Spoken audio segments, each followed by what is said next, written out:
This podcast is for educational purposes only, does not constitute legal advice, and does not create an attorney-client relationship. If you need legal assistance about a legal problem, contact an attorney. Welcome back to Know Your Regulator, the podcast that inspires you to engage. I am your host, Simone Murphy. Today we're pulling back the curtain on something that most professionals never think about. What happens financially if you're facing a board complaint or a lawsuit? We're talking beyond that attorney retainer and those court costs. If you think the only issue is with your license, there could be so much more at stake. I'm joined today by Matthew Meredith, who is an attorney and wealth strategist.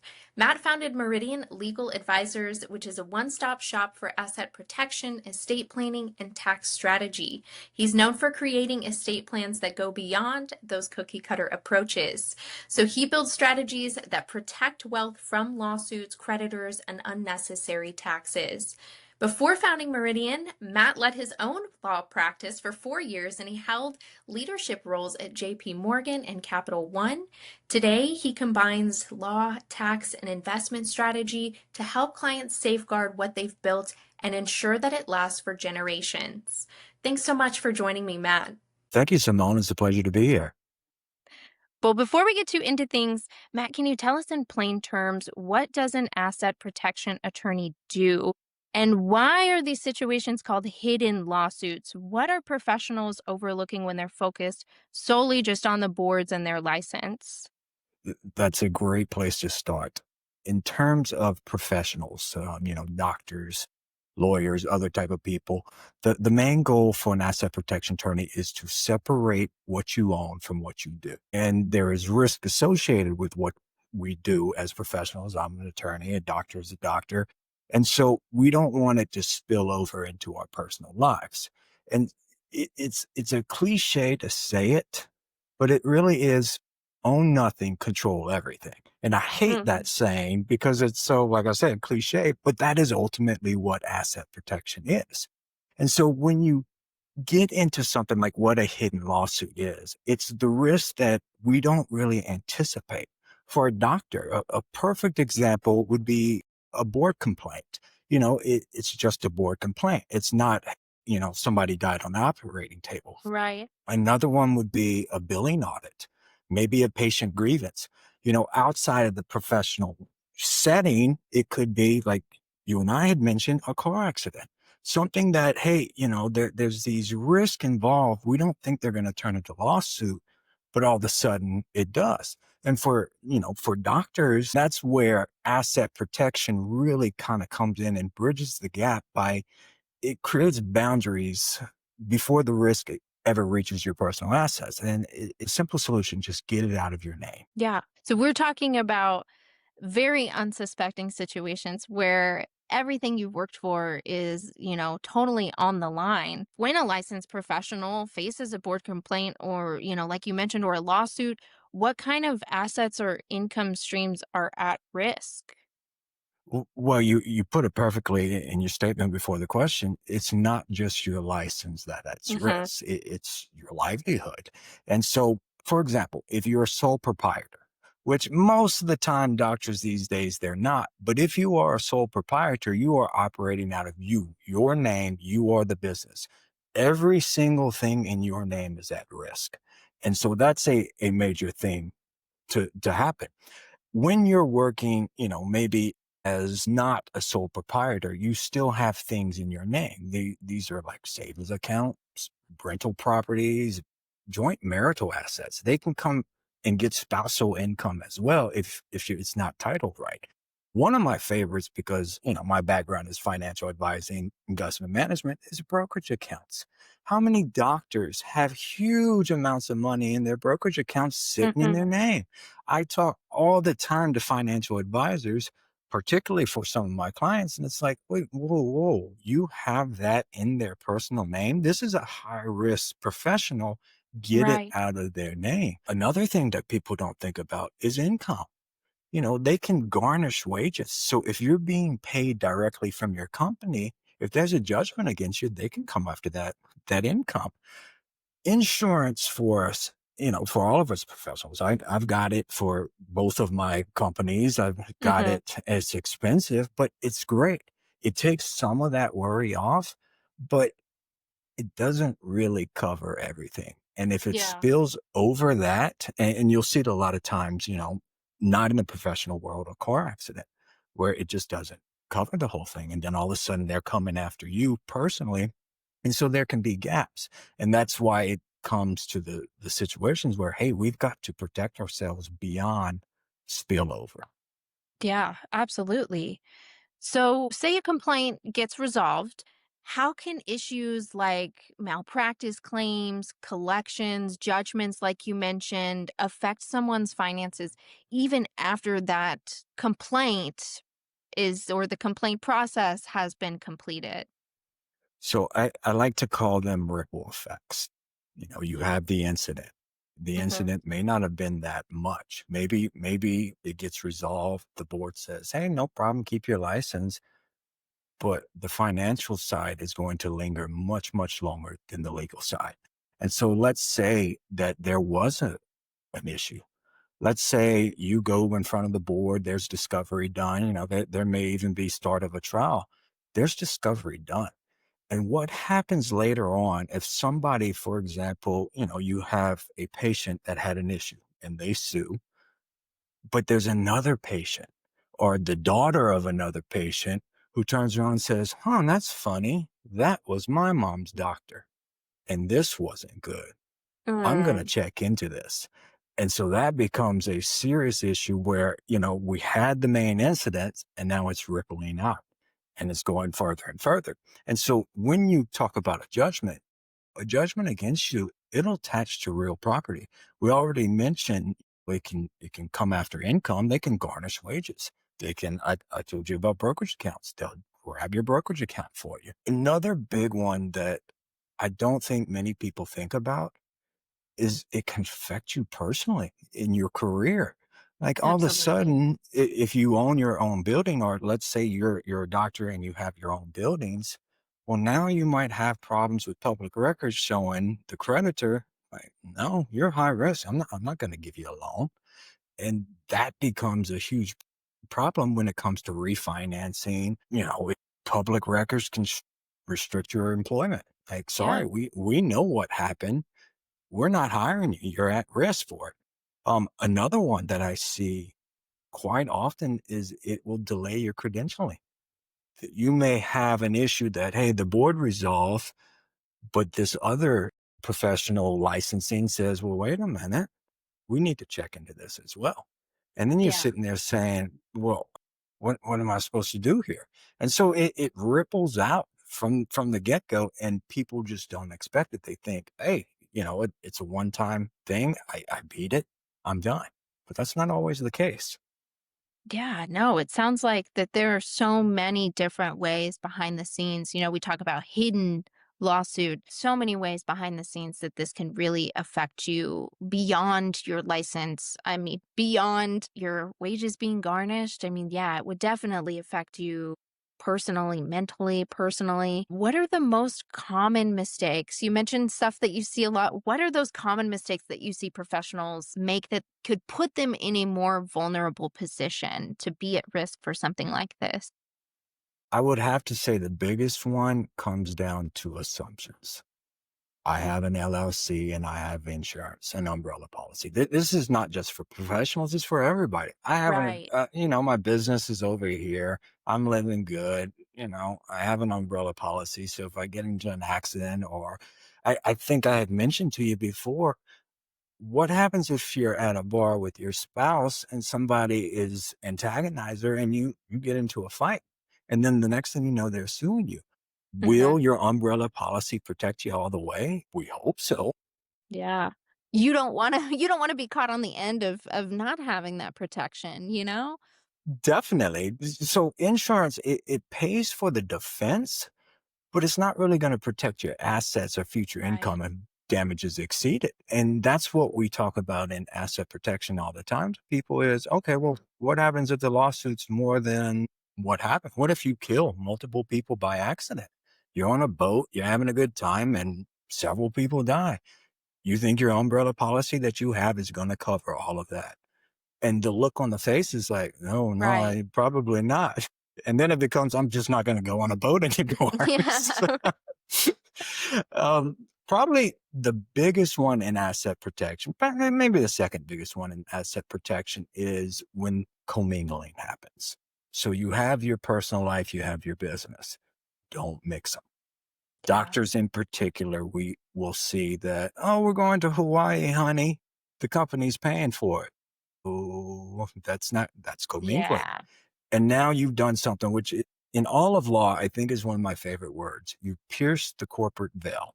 And so what that ultimately means is because you commingled, now we can pierce through this company and grab your assets personally. And Mhm. so, it becomes a huge issue. Here's an example of commingling that most people don't think about is I own my practice in an LLC and then I own my building in my name.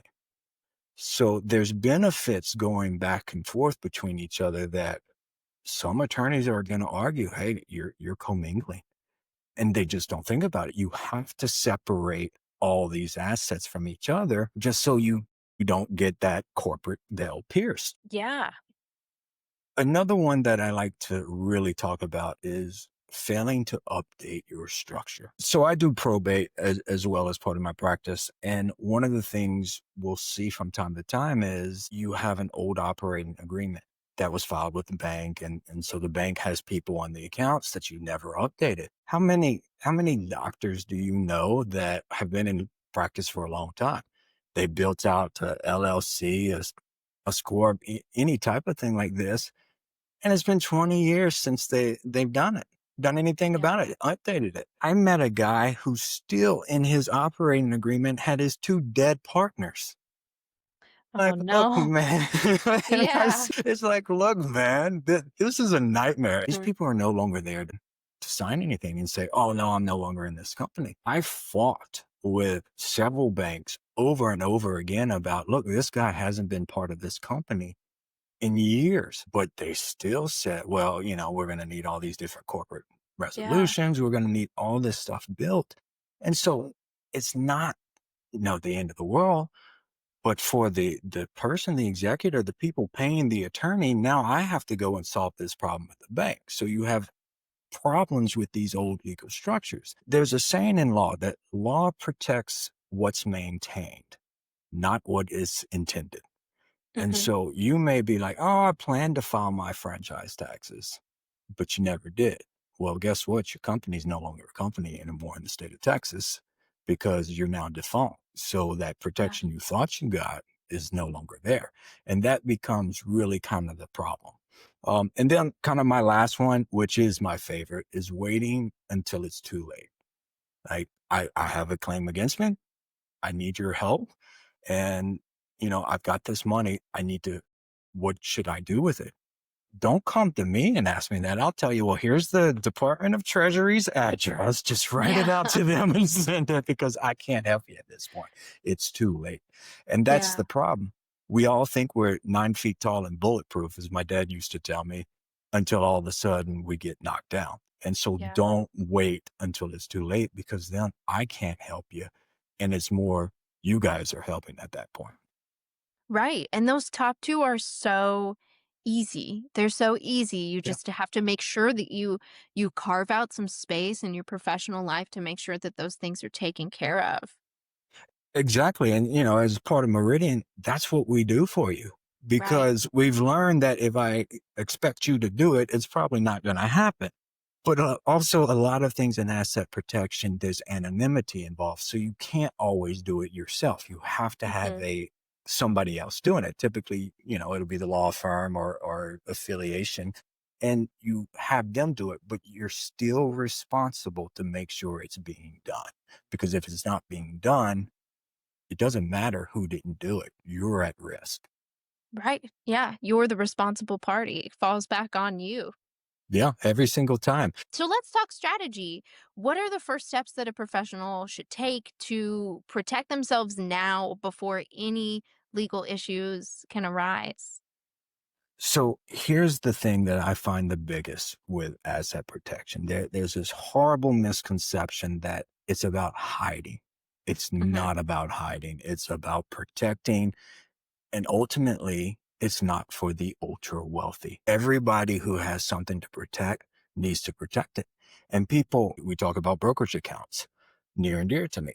You have to protect that. If you don't want that at risk, then do something about it. Another thing that's very important, or really the first thing that's on our list, is separate your assets. If you have an entity, let's say an LLC, that is your practice, don't put your building in the same LLC. Separate them, because everything in that LLC suddenly becomes attached to that judgment. And so we tell people all the time, look, you have a holding company and you have an operating company. Don't ever mix the two, because that's where you're going to run into the problems. Next, I would say it's really important to review what's in your name personally. We said it in the very beginning, my cliche word, own nothing, control everything. Right. And it's true. And I swear to God, I see on Facebook Reels, and it's the guy, own nothing, control everything. But he's right, but don't be so cliche Right. about it. Third, I would say cash flow. Or are you paying yourself directly from your company? Because if you are, that can be grabbed. And so you have to be very careful. So don't pay yourself, pay your holding company. And so in the world of asset protection, we're like ogres. No, we're onions. You have layers. There's layers, yeah. There's layers to it. So you'll have a holding company that will drop down. That holding company will own separate LLCs. You don't own anything in the holding company because you don't want the holding company to get attached to it. But let's say, you have an issue where your LLC pays your holding company and your holding company can pay you. That way there's another onion layer in between you and Right. the money. And so it's really important to keep it all separate when it comes down to that. The fourth is my favorite. It's coordinate advisors so everyone is on the same page. And we've talked a little bit about, my purpose here with Meridian Legal Advisors is my background was I was a financial advisor. I was working and people needed a tax person, a CPA, or people needed a lawyer. I kept being told, you're not a lawyer, don't give advice, which is actual. Don't do the unpracticed, Right, yeah. So you would send them to the CPA and then you'd send them to the lawyer. And you're thinking, all right, everything's good. I did a great job. The client's going to love me. But no, the CPA gives bad advice that the lawyer doesn't like.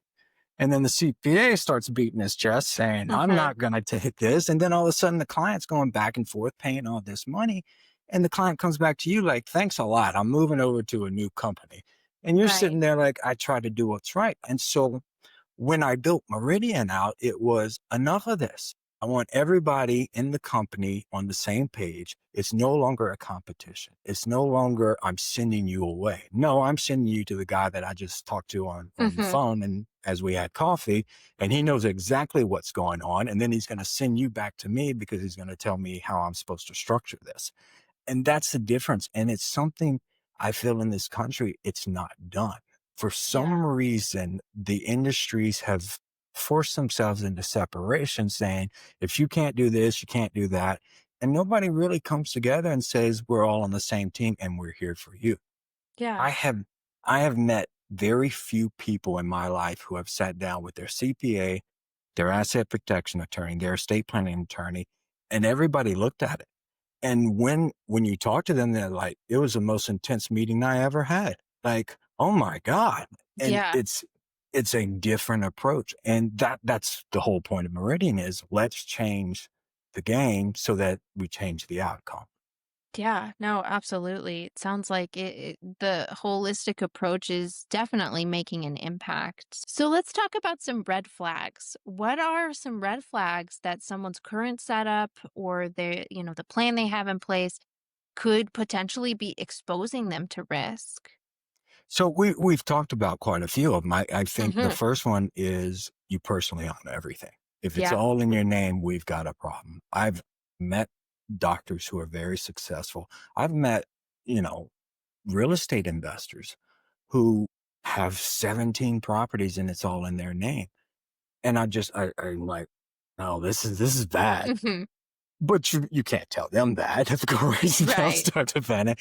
But it's when you personally are owning it, it becomes a problem because if something attaches to you, it attaches to everything. Another one which we, kind of talked about a little bit is operating everything in one company.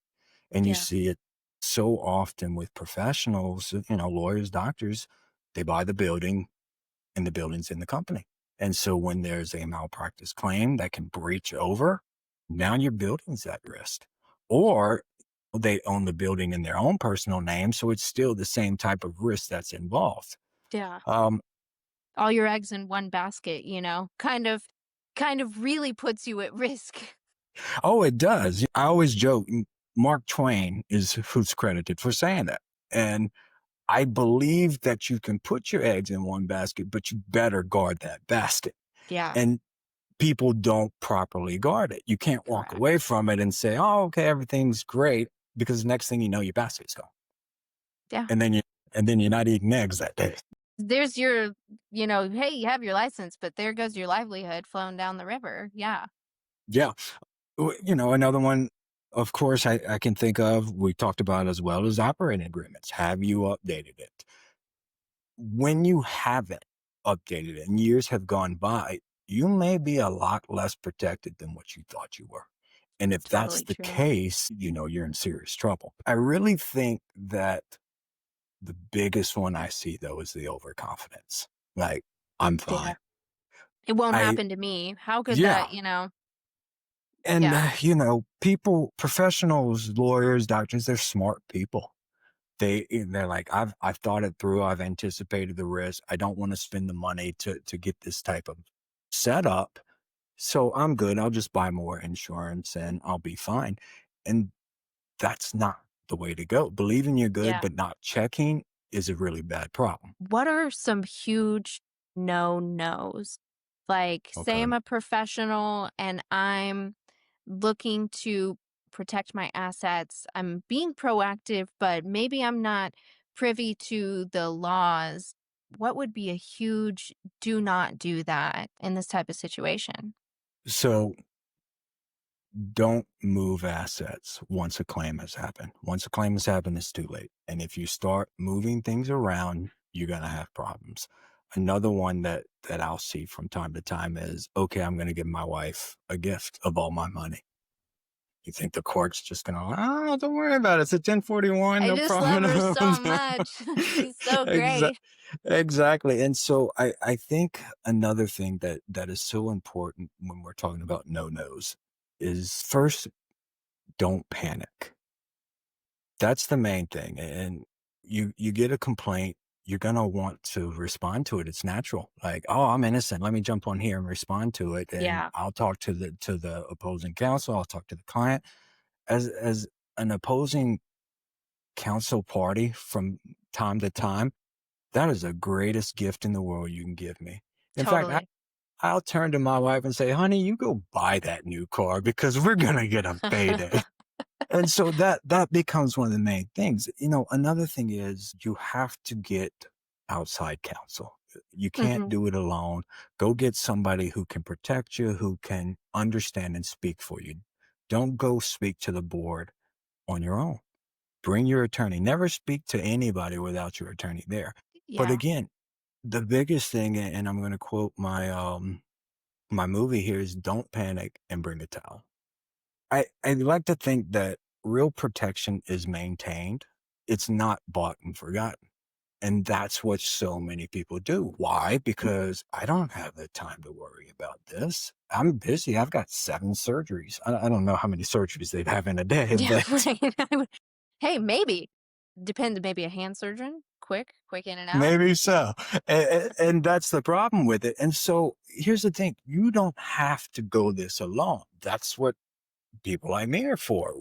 At Meridian, we do biannual meetings. You just have to show up, jump on Zoom. If Yeah. it's in person, I even bring the kolaches because we want you to be happy. And, nobody likes going through their finances and making sure everything's great.